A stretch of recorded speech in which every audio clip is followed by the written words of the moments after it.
Hello everyone, Shri IAS academy में आपका स्वागत है। जैसा कि आप जानते हैं कि श्री आईएएस एकेडमी ने लेट्स क्रैक प्रीलिम 2.0 नाम की सीरीज की शुरुआत की है, जिसके अंतर्गत ये हमारी let's crack current affairs 2.0 series है। अपनी इस सीरीज में ऑलरेडी हमने सितंबर माह के करंट अफेयर्स तक की इंपॉर्टेंट घटनाओं को कवर कर लिया है। आज हम अपने इस पार्ट में अक्टूबर माह के पार्ट 1 को कवर करेंगे, अर्थात ये हमारा डे 6 है। इसके हमारे 3 पार्ट आएंगे, उसी दिशा में ये हमारा पहला पार्ट है। तो बिना देरी के शुरू करते हैं अपनी इस क्लास को। चलिए शुरू करते हैं। जैसा कि आप देख रहे हैं, ये हमारी let's crack current affairs 2.0 series का डे 6 है। अपने इस डे 6 में आज हम अक्टूबर माह के करंट अफेयर्स के पार्ट 1 को कवर करेंगे। इसके बाद हमारा पार्ट 2 आएगा और फिर अंतिम पार्ट 3 आएगा। तो बिना देरी के हम अपनी शुरुआत करते हैं। आज का जो हमारा पहला आर्टिकल है वो है भारतीय लिपि के बारे में। आपसे बिल्कुल भी क्वेश्चन नहीं पूछेगा कि भारतीय लिपि क्या है क्या नहीं है।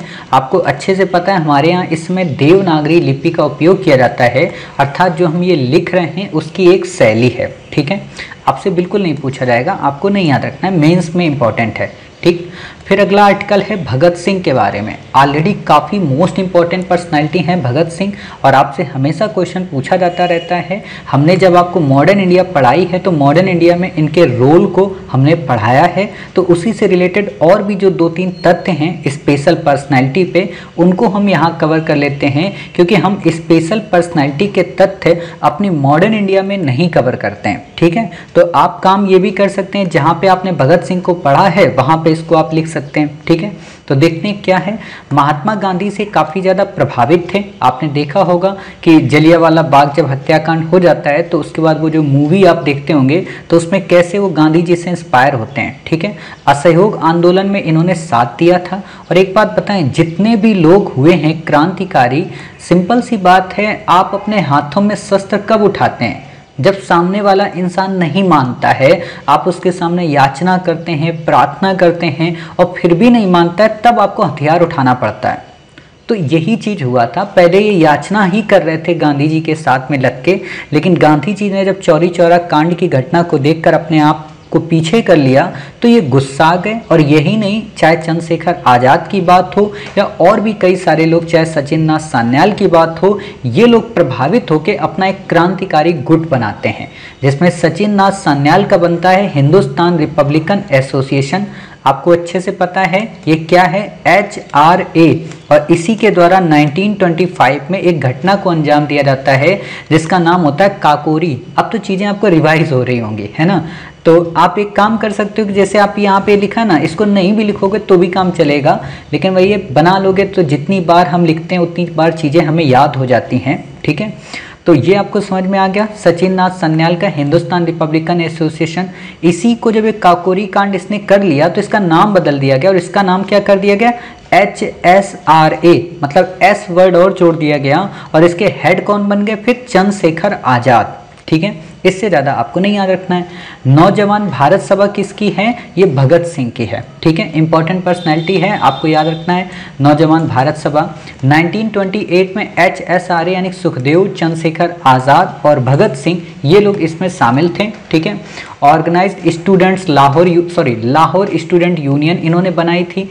लाहौर षड्यंत्र केस के अंतर्गत इनको आगे चल के जेल भी हुई। ठीक है, 1929 में सेंट्रल असेंबली में बम फेंका, है ना। वहाँ पे कौन से बिल थे, ट्रेड डिस्प्यूट बिल, वहाँ पे उस पर चर्चा हो रही थी। ठीक है, 24 मार्च 1931 को फांसी दे दी गई, और इसीलिए 23 मार्च को हम शहीद दिवस मनाते हैं। ठीक है, मतलब यहाँ पे एक कन्फ्यूजन है। मैं आपको कन्फ्यूजन क्या है कि आपने देखा होगा, कहा यह जाता है कि इनको 24 मार्च को फांसी दी गई थी, लेकिन कहा यह भी जाता है कि अंग्रेजों ने एक दिन पहले ही इनकी मतलब फांसी वो कर दी थी, है ना। तो ये डिस्प्यूटेड चीज़ें होती हैं, तो आप 23 मार्च ही याद रखना, हमारे देश की बात है। ठीक है, बाकी आपको इसमें कुछ भी याद रखने की ज़रूरत नहीं है।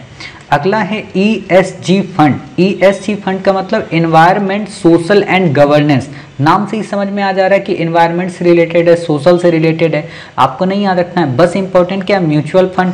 म्यूचुअल फंड क्या होता है, इंडियन इकोनॉमी की सीरीज में हमने आपको बहुत ही डिटेल में बताया था क्या होता है म्यूचुअल फंड? कि जैसे किसी सामान्य इंसान को अगर शेयर मार्केट में पैसा इन्वेस्ट करना है तो उसको उस चीज़ की जानकारी नहीं होती, उसको खतरा लगता है, तो वो किसी एक सेकेंड पार्टी को लेता है और उस सेकेंड पार्टी के माध्यम से इन्वेस्ट करता है। That's called mutual fund. ठीक है, बाकी आपको यहाँ पे कुछ भी नहीं याद रखना है। सेबी के द्वारा रेगुलेट किया जाता है, इसमें सोचने की ज़रूरत ही नहीं है। ठीक है, फिर बात आती है यहाँ पे नमामि गंगे प्रोग्राम। आपसे बिल्कुल भी क्वेश्चन नहीं पूछेगा, आपको इसे याद रखने की ज़रूरत नहीं है। इंपॉर्टेंट बस ये नेशनल गंगा काउंसिल, इसके हेड कौन होते हैं? प्राइम मिनिस्टर होते हैं। इस समय मिनिस्ट्री जल शक्ति के अंतर्गत ये शामिल है। ठीक है, बाकी आपको यहाँ पे कुछ भी नहीं याद रखना है। फिर बात आती है यहाँ पे लॉयन टेल्ड मकाकू, काफ़ी इंपॉर्टेंट है, यूपीएससी ने इस पे क्वेश्चन पूछा है। तो आपको बस ये याद रखना है कि वेस्टर्न घाट में पाए जाते हैं। वेस्टर्न घाट आप हमेशा देखते हो ना, ये जैसे इंडिया का मैप है, ठीक है, ये इंडिया के मैप में यहाँ पे वेस्टर्न घाट यहाँ पे पाए जाते हैं। आपसे एक बार यूपीएससी ने क्वेश्चन पूछा कि वेस्टर्न और ईस्टर्न दोनों घाट में पाए जाते हैं, तो ईस्टर्न में नहीं पाए जाते, वेस्टर्न में ही पाए जाते हैं। दूसरा जो आपसे क्वेश्चन पूछा जा सकता है वो क्या, कि IUCN में इनका क्या स्टेटस है, तो आप बता देना साहब ये IUCN में इंडेंजर्ड कैटेगरी के अंतर्गत आते हैं। ठीक है, इसके अलावा आपको यहाँ पे कुछ भी याद रखने की ज़रूरत नहीं है। फिर बात आती ब्रह्मोस मिसाइल, मोस्ट इंपॉर्टेंट है बट क्वेश्चन नहीं पूछा जाएगा। क्या इंपॉर्टेंट है कि ये सुपरसोनिक मिसाइल है, भारत व रसिया के द्वारा बनी है। अर्थात आपको यहाँ पे क्वेश्चन दे देगा जल्दबाजी में गलत कराने के लिए कि ब्रह्मोस एक स्वदेशी मिसाइल है, समझ गए, तो गलत हो जाएगा। ये मैक 2.8 से चलती है। मैक वास्तव में क्या है? एक स्पीड का मापन है। जैसे आप दूरी जब नापते हो तो कैसे नापते हो? मीटर में, सेंटीमीटर में, फिर किलोमीटर में नापते हो, फिर मील में नापते हो, और उसी तरीके से जब स्पेस की दूरी मापते हो तो कैसे मापते हो? प्रकाश वर्ष में, है ना, क्योंकि बहुत लंबी चीज हो गई ना, तो उसको कैसे आप एक्सप्लेन करोगे? तो वही चीज है यहाँ पे मैक, ये ध्वनि की स्पीड को नापती है। अर्थात इसमें होता क्या है कि जो स्पीड है वो साउंड से 3 गुना, साउंड की स्पीड कितनी है? 332 मीटर पर सेकेंड। ठीक है, और एक बात पता है इंटरेस्टिंग, कि अभी जैसे मैंने एक दिन आपको घटना जिक्र कर रहा था बिजली गिरने की, तो आप देखना कभी भी बादल जब गड़गड़ाते हैं तो उसमें क्या होता है, पहले लाइट आती है और बाद में आवाज़ आती है थोड़ी देर बाद। तो ऐसा क्यों होता है? क्योंकि लाइट की जो स्पीड होती है वो साउंड की स्पीड से अधिक होती है, इसलिए पहले आपको लाइट दिख जाएगी, बाद में आपको साउंड सुनाई पड़ेगा। समझ गए? तो यही सारी चीज़ें हैं। 332 मीटर पर सेकंड की स्पीड से चलती है, तो एक हिसाब से 2.8 में कितना हो गया? 332 इंटू 2.8। अब इसका गुणा कर दो, जो भी आएगा वो स्पीड निकलती है। समझ गए? तो बाकी आपको याद नहीं रखना है। खास बात क्या है कि मल्टी प्लेटफॉर्म, मतलब कहीं से भी लॉन्च किया जा सकता है, समुद्र से भी, आकाश से भी, है ना, धरती से भी, कहीं से भी। तीनों फोर्सेस में हम यूज करते हैं। 300 किलोमीटर से 600 किलोमीटर तक की रेंज है। यहाँ पे क्वेश्चन घुमा देगा। जैसे हमारे यहाँ की जो अग्नि 5 और अग्नि 6 हैं, उनकी 4000 के समथिंग किलोमीटर रेंज है, मतलब वो इंटरकॉन्टिनेंटल बैलिस्टिक मिसाइल बन गई हैं। ठीक, लेकिन इसकी स्पीड इतनी नहीं होती, तो ये ध्यान रखना। MTCR का सदस्य बनने के बाद इसकी रेंज बढ़ा दी गई, मतलब रेंज हम बढ़ा सकते हैं। MTCR मतलब एक तरीके का ग्रुप है मिसाइल से रिलेटेड, कि हम उसमें अपनी स्पीड और भी कई सारी चीज़ें होती हैं वो बढ़ा सकते हैं। करंट में आगे हम पढ़ेंगे जब चर्चा में आएगा MTCR को लेके। ठीक है, हाइपरसोनिक मतलब मैक 7 करने की बात होती है ब्रह्मोस 2 में। ठीक है, हाइपरसोनिक, इससे ज़्यादा आपको नहीं याद रखना है। Ambedkar social innovation and incubation mission, आपसे क्वेश्चन तो नहीं पूछेगा, लेकिन अंबेडकर साहब से रिलेटेड क्वेश्चन हमेशा बन जाते हैं। तो मैंने आपको पढ़ाया था कि बहिष्कृत हितकारिणी सभा इनकी है, पूना पैक्ट इन्हीं से रिलेटेड है ना। तो ये सारी चीज़ें आपको बस याद रखनी, बाकी आपको यहाँ पे कुछ भी याद रखने की ज़रूरत नहीं है। ग्रीन स्ट्रेटेजिक पार्टनरशिप आपसे बिल्कुल क्वेश्चन नहीं पूछेगा। हाँ, डेनमार्क की लोकेशन काफ़ी इंपॉर्टेंट है, एक बार आप देख लो। तो ये है यहाँ पे आपका डेनमार्क। कहाँ गया? अरे भाई क्या हो गया? नाराज़ हो जाती, मतलब धरती माता भी ना कभी कभी बोलती हैं कि आप पैर नहीं छूते हो, इसलिए हम नाराज़ हो जा रहे हैं, है ना, और फिर उनको मनाना पड़ता है। तो देखो ये डेनमार्क है। ठीक है, डेनमार्क की लोकेशन आप देख रहे हो, यानी कि नॉर्थ सी से लगता है। आप सोचते हो सर रोज का रोज आप मैप दिखा दिखा के दिमाग का दही कर दिए हो। तो बात ये है ना कि दही ठंडा होता है दिमाग के लिए, और अच्छी चीज़ होती है कि आप बार बार अगर मैप देखते हैं। ठीक है, इसकी राजधानी क्या है? Copenhagen.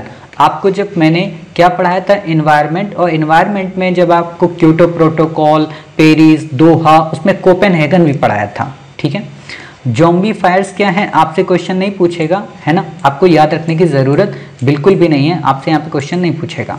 Data governance quality index आपसे में भी क्वेश्चन पूछा जा सकता है कि डाटा गवर्नेंस क्वालिटी इंडेक्स किसके द्वारा जारी किया जाता है, नीति आयोग के द्वारा। इससे ज़्यादा आपको यहाँ पे कुछ भी नहीं याद रखना है, ठीक है।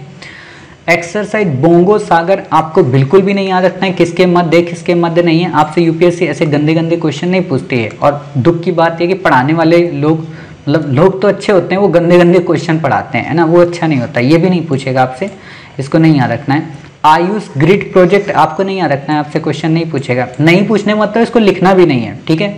National digital health mission important है क्योंकि इसमें 4 की फीचर, इस पे आपसे क्वेश्चन पूछा जा सकता है। पहला कि इसमें हेल्थ आईडी बनाई जाएगी, दूसरा पर्सनल हेल्थ रिकॉर्ड रखा जाएगा, मतलब हर एक व्यक्ति का रिकॉर्ड रखा जाएगा, तीसरा डिजी डॉक्टर होंगे, मतलब डिजिटल लेवल पे डॉक्टर उपलब्ध होंगे ऑनलाइन, जैसे हेल्थ फैसिलिटी रजिस्टर की जाएगी, ठीक है। इससे ज़्यादा आपको नहीं याद रखना है। ट्राइबल एंटरप्रेन्योरशिप डेवलपमेंट प्रोग्राम आपको नहीं याद रखना है, आपसे क्वेश्चन नहीं पूछेगा, इतना पता है मोटे। देखो ऐसे जब क्वेश्चन आते हैं ना तो बुद्धि एक ही लगाया करो, क्या, ट्राइबल एंटरप्रेन्योरशिप प्रोग्राम मतलब जनजाति क्षेत्र के लोगों के अंदर बिजनेस या उद्यमिता का विकास करना, इसको बोलते हैं थिंकिंग वाला, रट्टा वाला नहीं। देखो मैं आपको बता दूं, कई बार मैंने बताया है, यूपीएससी का जो एग्जाम है ना, वो किस चीज़ का एग्जाम है, वो है राइटिंग, ठीक है, प्लस रीडिंग, ठीक है, और प्लस थिंकिंग, ये इस चीज़ का एग्जाम है। मतलब ज़्यादा से ज़्यादा लिखो, ज़्यादा से ज़्यादा पढ़ो, और इन दोनों से ज़्यादा सोचो, that's called UPSC. Other exam like जैसे पीएससी मतलब पीसीएस वगैरह जो एग्जाम होते हैं, तो वो क्या होता है, राइटिंग और प्लस रीडिंग, मतलब लिखते रहो, फैक्ट बनाओ कि हाँ फलाने वो ऐसे दिखते थे, उनके आंखों में ऐसे बाले थे, उनके पैर में ऐसे पायजेब थे, मतलब ये ड्रामा टाइप का क्वेश्चन पूछता है ना। थिंकिंग नहीं होती वहाँ पे। जैसे अभी आपने देखा होगा पेपर ईपीएफओ का, ठीक है, क्या उसमें कोई थिंकिंग थी? सीधा पूछ रहा है कि एक बात बताओ, कलादान प्रोजेक्ट का संबंध निम्न में से किस देश से? कौन नहीं बता पाएगा भाई, मूर्ख ही होगा जो नहीं बता पाएगा। क्वेश्चन पूछ रहा है कि इस बार के गणतंत्र दिवस की परेड में कौन सा देश की सेना शामिल हुई थी? हद होती है। मतलब इतने गंदे गंदे क्वेश्चन पूछ के मतलब बेइज्जती कर देते हैं बच्चों की। बेचारे बच्चे इतने अच्छे अच्छे क्वेश्चन पढ़ के आते हैं और गंदे गंदे वो क्वेश्चन पूछ देते हैं। बताओ नीति आयोग का फुल फॉर्म बताओ। हद होती है, ये कोई क्वेश्चन होता है कि नीति आयोग का कोई फुल फॉर्म बताएगा आपको? तो वही बात है, तो वैसा हमें नहीं पढ़ना है। और सबसे बड़ी बात है ना, पढ़ाने वाले क्या सोचते हैं कि हम बच्चों को अनलिमिटेड पैकेज दे दें, मतलब उसमें यूपीएससी भी देते हैं, उसमें पीएससी भी देते हैं और उसमें बाकी के एग्जाम देते हैं और उनको पढ़ने में मजा आता है। तो ऐसा मत करिए, ठीक है। पाकुर हनी काफ़ी इंपॉर्टेंट है। जब मैं ये पढ़ रहा था आर्टिकल तो मैंने क्या किया था, ट्राइबल का जो हमारा ऑनलाइन पोर्टल है अमेजोन की तरह, आप गूगल क्रोम पे सर्च करिएगा, तो वहाँ मैंने पाकुर हनी देखा था। अब मैं सोचा था मैं मंगाऊंगा, लेकिन फिर वही है ना, मेरी गंदी आदत, मैं हनी खाता नहीं हूँ, ठीक है, फिर मैंने मंगाया ही नहीं। पढ़ के तो बड़ा अच्छा लगा कि हाँ चलो कोरोना से बच जाएंगे तो इसलिए मंगा लेते हैं, फिर मंगाए नहीं।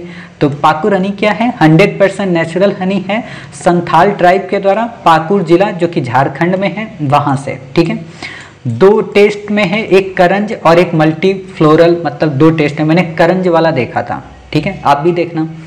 ट्राइब्स इंडिया ई मार्केट प्लेस, इसी की मैं बात कर रहा था, ट्राइफेड के द्वारा बनाया गया, 5 लाख से ज़्यादा प्रोड्यूसर को प्लेटफॉर्म प्रोवाइड कराता है। यहाँ पे आपको एक से एक खाने वाली चीज़ें मिल जाएंगी नेचुरल, जैसे शहद हो गया, घी हो गया, ठीक है, और भी कई जो जंगली उत्पाद हैं जैसे काली मिर्च हो गई, लौंग हो गई, इलायची हो गई, है ना, ये ओरिजिनल मिलते हैं, बेहतरीन।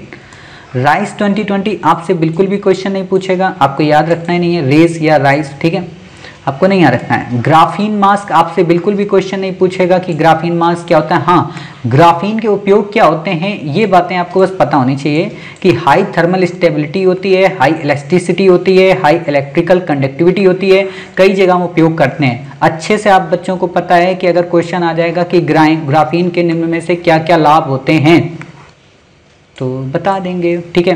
हीरा, ग्रेफाइट व फ्लोरेसेंस भी प्योर कार्बन के एलोस्ट्रॉप हैं, मतलब कार्बन आप जब केमिस्ट्री पढ़ते हो तो वहाँ पे कार्बन का एक साइज होता है, एक शेप होता है, ठीक है। एलोस्ट्रॉप का मतलब क्या होता है? ऐसा टाइप का शेप बनता है कार्बन का, ठीक है, यहाँ पे ऐसे मान लो, ठीक है, ऐसे ये पूरा एक तरीके का मतलब बॉक्स बन जाता है, ठीक है, इसी को बोलते हैं एलोस्ट्रॉप वगैरह, ठीक है, आपको याद नहीं रखना है। तो फालतू की चीज़ें ये, ठीक। एलोट्रॉपी का मतलब होता है कोई भी केमिकल एलिमेंट अपने फिजिकल स्टेट में रहकर दो या दो से अधिक डिफरेंट फॉर्म में रह सकता है।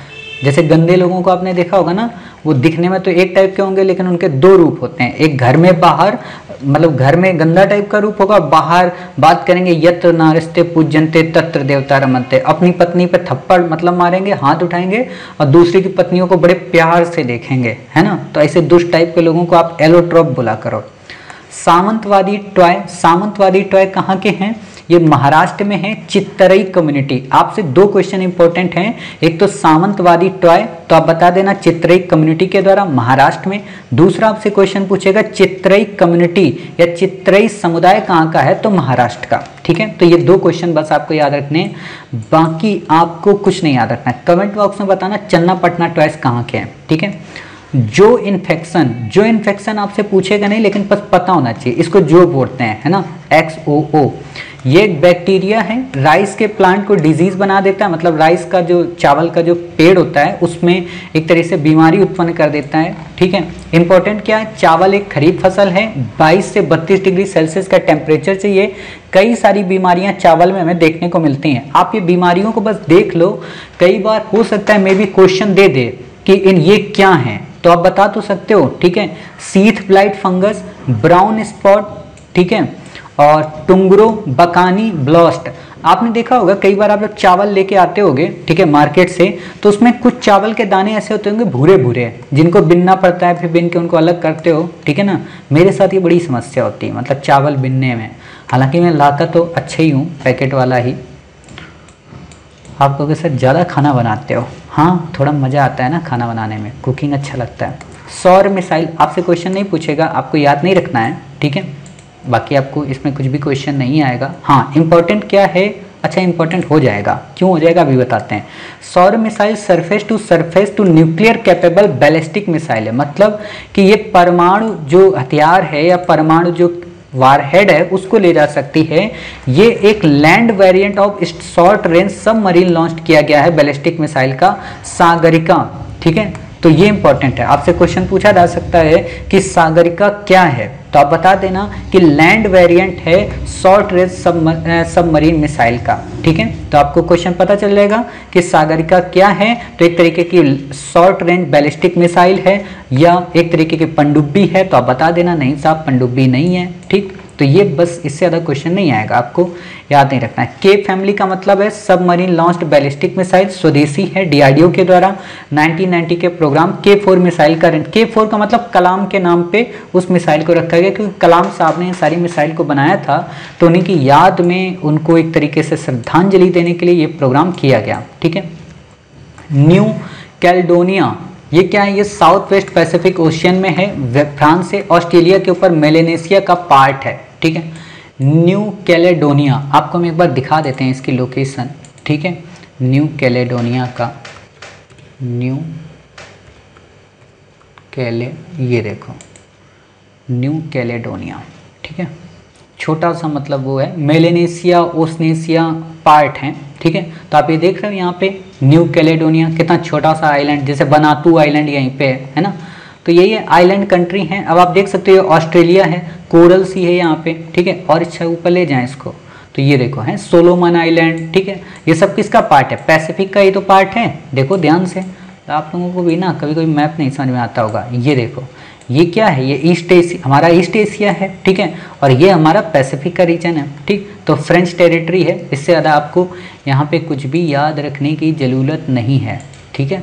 चलो आगे देखते हैं। धौला सिंध हाइड्रो प्रोजेक्ट, व्यास नदी, हिमाचल प्रदेश में। देखो ऐसे क्वेश्चन पूछता नहीं है, लेकिन इंपॉर्टेंट क्या हो जाता है, उनके साथ लगने वाली रिवर। तो ज्योग्राफी जब पढ़ाएंगे वहाँ पे हम इंडिपेंडेंट रूप से एक एक रिवर आपकी कवर करा देंगे, ठीक है। तो वहाँ पे आपका हो जाएगा। एयर इंडिया 1, भारत का पहला VIP आपसे क्वेश्चन नहीं पूछेगा, मतलब एयरफोर्स 1 जैसे USA का है वैसा, ठीक है। CBD ऑयल क्या है, कैनाबिस प्लांट से निकाला जाता है, मतलब छोटे छोटे प्लांट होते हैं, जैसे आप लोग कई सारे वो देखते हो ना, राई वगैरह देखते होगे, लाही, सरसों के बीज, बिल्कुल एज इट इज वैसे ही होते हैं, ठीक है। CBD ऑयल, 2 मेन सब्सटेंसेस आपसे बिल्कुल नहीं पूछेगा, याद ही मत रखो, नहीं आएगा, ठीक है। किसी भी तरीके का आपको नहीं याद रखना है। मधुका डिप्लोस्टोमेंस आपसे नहीं पूछेगा। नोबेल प्राइज फॉर मेडिसिन, ये देखो क्वेश्चन नहीं आते हैं, मतलब किसको नोबेल प्राइज मिला ये नाम तो नहीं याद रखना, ये पीसीएस का काम है, यूपीएससी का नहीं। यूपीएससी किस पे काम पूछती है, किस चीज पे मिला, जैसे हेपेटाइटिस सी, हेपेटाइटिस बी, तो अब आपको अच्छे से पता है यूपीएससी ने हेपेटाइटिस पे क्वेश्चन पूछ लिया है, तो अब आपसे क्वेश्चन नहीं पूछेगा, तो खाम खाम अपनी बुद्धि लगाएं, अपना दिमाग खराब करें, ठीक है, तो नहीं पढ़ना है इसको एक तरीके से, समझ गए, तो ये आपका किसी भी काम का नहीं है। ये एक ब्लड बॉर्न वायरस है, आपको बिल्कुल भी नहीं पढ़ना है। हाँ इतना बस याद रखना है हेपेटाइटिस होता किससे, वायरस से, ठीक है। आपको यहाँ पे दे देगा बैक्टीरिया से, फंगस से, तो आप बता देना नहीं साहब ये वायरस से है, ठीक। और जानते हो इसी लाइन पे क्वेश्चन आया था कि कोई भी हेपेटाइटिस सी का वैक्सीन नहीं बना है जबकि ए और बी का है, इसी लाइन पे क्वेश्चन आया था। कितने प्रकार के होते हैं इस पे क्वेश्चन आया था, आप बैक ईयर उठा के देखिएगा, ठीक है। बाकी आपसे यहाँ पे ये कुछ भी क्वेश्चन नहीं पूछेगा, आपको नहीं पढ़ना है, ठीक। नेशनल स्टार्टअप्स अवार्ड आपसे बिल्कुल भी क्वेश्चन नहीं पूछेगा, आपको नहीं याद रखना है, ठीक है। स्मार्ट मिसाइल पूरा नाम है supersonic missiles assisted release of torpedo. Torpedo अच्छे से पता है ना, मैंने एक पढ़ाया था मरीच, है ना, और हमारे क्लास में देवी जी भी हैं, उनका नाम मरीच है, ठीक है। तो वही चीज़ है, टॉर्पीडो क्या चीज़ है, पनडुब्बी के द्वारा छोड़ी गई एक मिसाइल, ठीक है। एंटी सबमरीन टॉर्पीडो सिस्टम, मतलब स्मार्ट मिसाइल क्या है कि कोई दुश्मन देश ने भेजा तो उसको हमने अटैक करके मार दिया, दैट्स कॉल्ड स्मार्ट मिसाइल, ठीक है। और यही चीज क्या थी मरीच में, वो भी ऐसी ही थी, ठीक है। तो दोनों बातें अब आपको याद हो गई। व्हीलर आइलैंड कहाँ का है, उड़ीसा में है, कई तरीकों से मतलब लॉन्च की जाती है, मतलब उड़ीसा के इसी आइलैंड से सारी मिसाइलें चेक की जाती हैं, ठीक है, नहीं याद रखना है। सेपी काफी इंपॉर्टेंट है, कोअलाइशन फॉर एपिडेमिक प्रेपेयर्डनेस इनोवेशन, काफी इंपॉर्टेंट है, आपसे क्वेश्चन पूछा जा सकता है। तो ग्लोबल पार्टनरशिप है 2017 में, आपको यहाँ पे घुमाएगा क्या कि सेपी का जो गठन हुआ था वो 2020 में हुआ था, 2019 में हुआ था, तो गलत, 2017 में। दावोस में हेडक्वार्टर है, दावोस कहाँ है, स्विट्जरलैंड का। नॉर्वे व भारत सरकार व कई सारे फाउंडेशन और वर्ल्ड इकोनॉमिक फोरम इसमें पार्टिसिपेट करते हैं ताकि हम दवा का या वैक्सीन का निर्माण कर सकें। इंडियन गैजल या चिंकारा, आपसे बस इतना पूछेगा चिंकारा को लेकर कि IUCN में क्या है, तो बता देना ये लीस्ट कंसर्न है। देखो अब की बार IUCN में जो क्वेश्चन आएगा ना वो एक पूरी लिस्ट देगा आपको, ठीक है। हम अभी जब आपको प्रीलिम पैड प्रोवाइड कराएंगे तो वहाँ पे हर एक चीज़ की लिस्ट हम प्रोवाइड करा देंगे, तो आपको वो लिस्ट बस याद रखनी है, ठीक है। तो इतनी बातें हो गई आपकी। चलिए इकोसिस्टम सर्विसेज, आपसे बिल्कुल भी क्वेश्चन नहीं पूछेगा कि इकोसिस्टम सर्विसेज क्या होता है, हाँ बस इतना याद रखना है। इन पे जो एक बार क्वेश्चन आया है, ठीक है, वो कैसा आया है कि जो ये टाइप है हमारे, इन टाइप पे एक एक करके क्वेश्चन पूछ लिया है। जैसे 4 टाइप होते हैं, तो प्रोविजनिंग सर्विसेज जो हैं जिसके अंतर्गत क्या क्या आता है, जैसे फूड है, ठीक है, फ्रेश वाटर है, फाइबर है, जेनेटिक रिसोर्सेज हैं एंड मेडिसिन, ये सब इसमें आते हैं, ठीक है। रेगुलेटिंग सर्विस मतलब जिनको नियंत्रित किया जाता है, जैसे फ्लड है, प्रिवेंशन है, क्लाइमेट रेगुलेशन है, ये सारी चीज़ें इसमें आती हैं। Water purification and pollination, supporting services में न्यूट्रिएंट साइक्लिंग, सॉल्ट फॉर्मेशन। देखो इस क्वेश्चन को हम कब कराएंगे हिंदी में आपको पूरी तरीके से, जब हम आपको बैक ईयर कवर करा रहे होंगे, ठीक है। तो ये क्वेश्चन की हम पूरी लिस्ट आपको प्रोवाइड करा देंगे और हम आपको प्रीलिम पैड में भी इसको प्रोवाइड करा देंगे, तो आप उसको वहाँ पे याद कर लेना, तभी वहाँ पे लिखना, नहीं तो अभी मैं हिंदी बताता रहूँगा, आप थक जाओगे लिखते लिखते। तो इसको जब वहाँ पढ़ानी है तो आप भी खाम क्यों परेशान हो गए। सेंट्रल जू अथॉरिटी काफ़ी इंपॉर्टेंट है, उस दिन भी मैंने क्वेश्चन पूछा था और बच्चों का गलत हो गया था, तो देख लेते हैं। एक तरीके की स्टैच्यूरी बॉडी है, 1992 में गठन हुआ था वाइल्ड लाइफ प्रोटेक्शन एक्ट 1972 के तहत। यहीं पे क्वेश्चन घुमा देगा कि इसे एनवायरमेंट प्रोटेक्शन एक्ट 1986 के अंतर्गत गठित किया गया, तो गलत हो जाएगा, ठीक है। Ministry environment forest and climate change, और सबसे इंपॉर्टेंट बात क्या है कि इसके हेड कौन होते हैं, environment minister.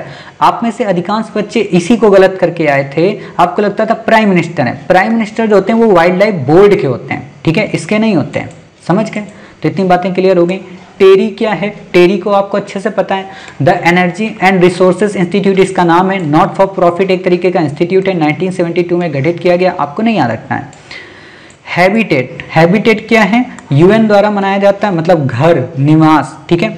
Housing for all a better urban future, आपसे इस पे क्वेश्चन पूछा जा सकता है कि इस बार की हैबिटेट की जो थीम थी वो किससे रिलेटेड है, हालांकि नहीं पूछेगा बट मैंने बता दिया, याद रख लेना, ठीक है। आपको कुछ भी आगे नहीं याद रखना है। नोबेल प्राइज ऑफ फिजिक्स आपसे क्वेश्चन नहीं पूछेगा, लेकिन ब्लैक होल पे क्वेश्चन ऑलरेडी आ चुका है 2 से 3 बार, तो इस बार मुझे नहीं लगता आपसे क्वेश्चन किसी प्रकार के से पूछेगा, तो इसलिए आपको याद नहीं रखना है, ठीक है।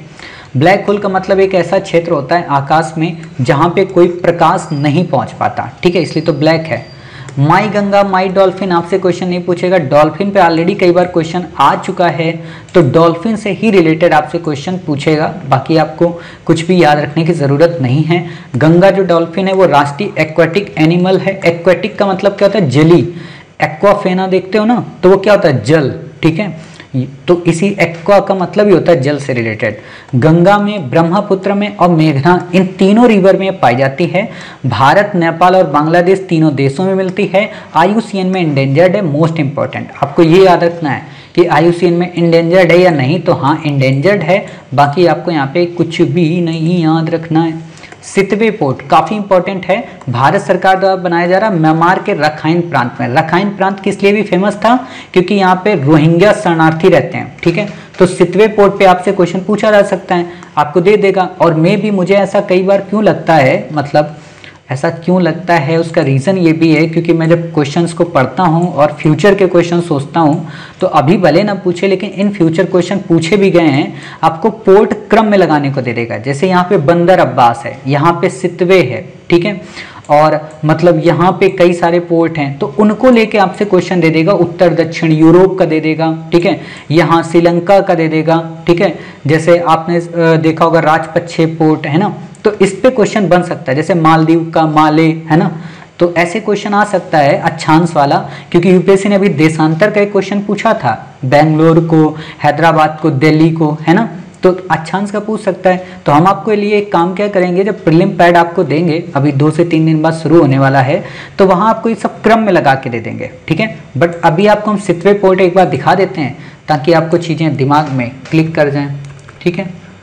तो ये देखिए सितवे पोर्ट, ठीक है, ये म्यांमार का, ठीक है। तो यहाँ पे सितवे पोर्ट है, और इसीलिए यहाँ पे चर्चा में क्यों है, क्योंकि कलादान जो मल्टी मॉडल प्रोजेक्ट है हमारा, वो यहीं से रिलेटेड है। ये सितवे एयरपोर्ट आप देख रहे हो, रखाइन स्टेट कल्चरल म्यूजियम, ठीक है। बस इससे ज़्यादा आपको कुछ पढ़ना ही नहीं है, समझ गए।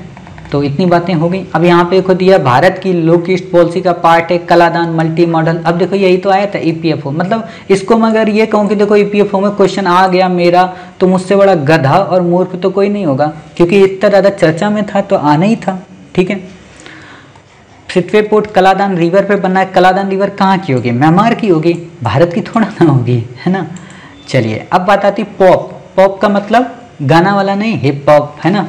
मुझे ये गाने पता नहीं क्यों नहीं समझ में आते हैं, जैसे बोलते हैं ना कि पॉप, रैम्प, फलाना ढिकाना, जितने भी टाइप के होते हैं समझ में ही नहीं आते, और पता नहीं क्या क्या गाते हैं। रैम्प तो उस दिन सीख पाया, एक देवी जी ने मुझे बताया कि अच्छा रैप ये होता है, तो मैंने सोचा अच्छा रैप ये होता है, मैंने सोचा रैप तो फिर मैं भी गा सकता हूँ भाई, उसमें एक स्टोरी होती है, उसी स्टोरी को गाया जाता है। जैसे मान लो ये लिखा है, ठीक है, एड स्टोरी को इसी को रैप में गाना है, पूरा नाम 7 पॉप को प्रतिबंधित कर दिया गया, ऐसे बोलना होता है ना, तो वो रैप कहलाता है।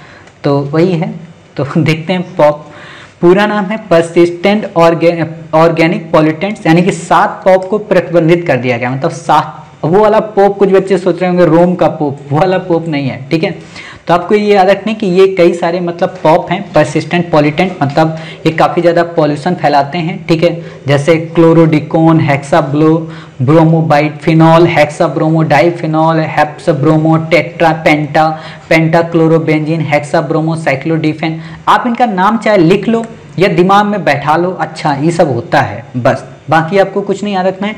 इंपॉर्टेंट बस यहीं पे आपसे क्वेश्चन जो आएगा वो क्या आएगा कि पॉप को क्या ग्लोबल एनवायरनमेंट फैसिलिटी के अंतर्गत सुविधा प्राप्त है, तो आपको पता है हाँ प्राप्त है, क्योंकि 5 लोगों को प्राप्त है, UNCBD को, UNFCCC को, ठीक है, पॉप को, मिनीमाटा को, ठीक है, आपको अच्छे, और आपको एक बताइए UNFCCC, ठीक है। तो ये सारे लोग होते हैं। स्टॉकहोम कन्वेंशन के अंतर्गत, अर्थ समिट के अंतर्गत ग्लोबल एनवायरनमेंट फैसिलिटी का गठन किया गया था, भारत ने रेटिफाई कर दिया है। डर्टी डजन मतलब 12 खतरनाक पॉप्स की यहाँ पे बात होती है, ठीक है। ये जैसे एल्ड्रीन है, क्लोरिडेन है, डिल्ड्रीन है, एंड्रीन है, इनको याद कर लो नाम, ठीक है।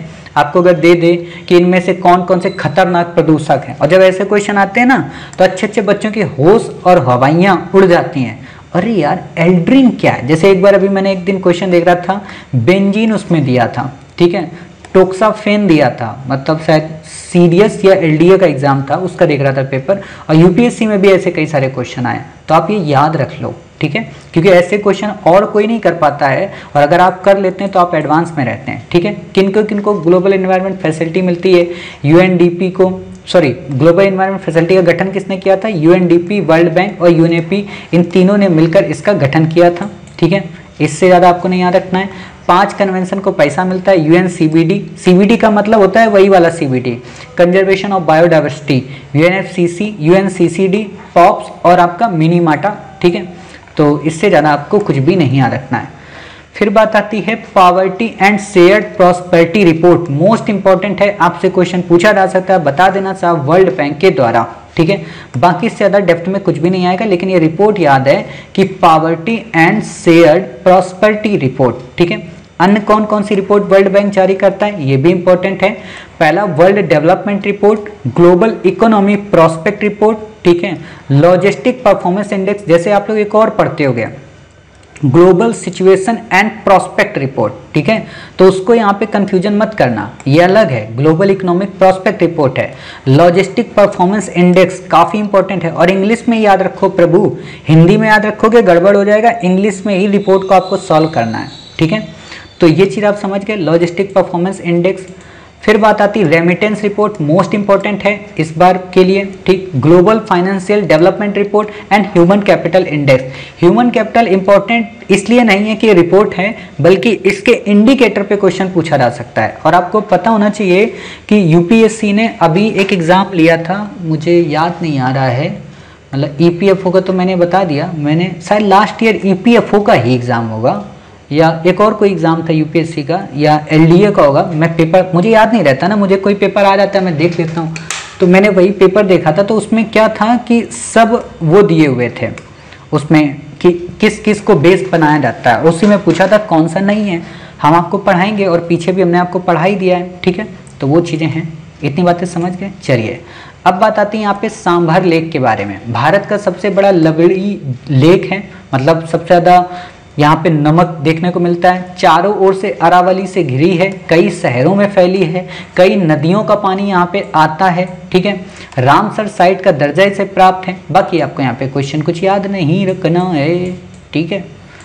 अब बात आती कपास। कपास को कस्तूरी कॉटन के नाम से भारत के कॉटन का ब्रांड जारी किया गया है। इंपॉर्टेंट है कपास किस मिट्टी में होता है, ठीक है, और कपास के बारे में, ठीक है। ये हड़प्पा सभ्यता से हमारे यहाँ है, और यूपीएससी ने यही क्वेश्चन पूछा था एक बार कि भारत में किन किन वस्तुओं का आयात होता था, और इसमें कपास भी दिया था। सोचो अपने देश में कपास का आयात हम क्यों करेंगे, आयात का मतलब दूसरे देश से मंगाना, हम तो निर्यात करते थे ना। एलॉय कॉप ऐप लॉन्च किया गया, भारत दूसरा कॉटन उत्पादक है, मतलब भारत दूसरा ऐसा देश है विश्व में जो कपास के मामले में उत्पादक में दूसरे नंबर पे है, ठीक है। और लार्जेस्ट कंज्यूमर है, हालांकि लार्जेस्ट कंज्यूमर है, सबसे ज़्यादा यूज होता है हमारे यहाँ, क्यों, पॉपुलेशन ज़्यादा है। राइट टू प्रोटेस्ट आपसे क्वेश्चन नहीं पूछेगा, आपको याद नहीं रखना है। एबोर्टेम फूसा नाम डाफानसेसिस, केकड़े की प्रजाति नहीं याद रखना। अबोर हिल्स इंपॉर्टेंट है, ठीक है, कि अबोर हिल्स कहाँ पे है, नामदफा मतलब अरुणाचल प्रदेश। नामदफा में 4 लार्ज कैट्स की प्रजाति हैं, मतलब बिग 4 जिनको हम बोलते हैं, ठीक है। एक वर्ड आपको मिलेगा कभी आ सकता है, बिग 4 क्या है, तो बिग 4 का मतलब है 4 प्रजातियां कैट्स की, जिसमें टाइगर है, स्नो लियोपॉर्ड है, क्लाउडेड लियोपॉर्ड है एंड लियोपॉर्ड है, ठीक है। मतलब एक तरीके के भाई भालू वगैरह, ठीक, शेर है ना, ऊद बिलाव, ऐसे सब होते हैं नाम। नोबेल प्राइज केमिस्ट्री में मिला है, आपको नहीं याद रखना है, यूपीएससी क्वेश्चन पूछ चुकी है। क्रिस्पर टेक्नोलॉजी पे Cas9 पे आया था कि Cas9 क्या है, आप बता देते हैं, ठीक है। बाकी आपको यहाँ पे कुछ भी नहीं याद रखना है। देखो यूपीएससी कितना एडवांस होती है, पहले ही पूछ लेती है, ठीक है। नोबेल प्राइज इन साहित्य आपसे नहीं पूछेगा, और बच्चे रटते हैं, आप लोग भी रटे होंगे, कुछ बच्चे टाइप के है ना, करंट अफेयर्स में मैगजीन उठाए होंगे और रट डाले होंगे, और परसों वाले जो मिले होंगे पिछले साल वाले वो पहले भूल गए होंगे, है ना। तो ये ड्रामा मत किया करो, ये सब नहीं आता है।